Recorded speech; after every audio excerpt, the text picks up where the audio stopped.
পলাশবাড়িতে ব্রিজের কাজ চলছে,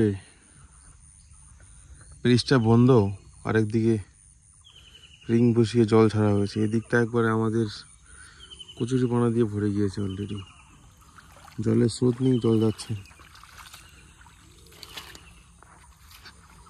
এই আমাদের একটাই পাম্পে যাওয়ার রাস্তা, এই বাসের ব্রিজটা পার করলে আমাদের পেট্রোল পাম্প। এত জমে আছে কচুরিপানা,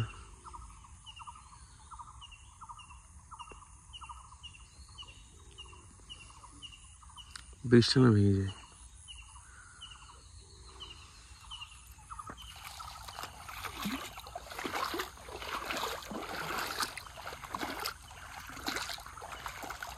আজকে একটা জাল আনতে হবে মাছ মারার জন্য।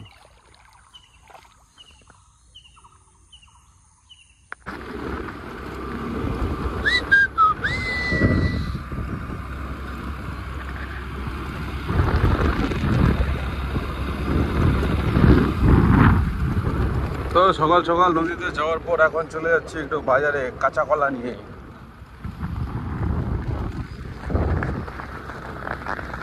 तो दोस्तों सुबह सुबह नदी में जाने के बाद हम जा रहे हैं अभी मार्केट कच्चा कला लेके उसको बेचने के लिए।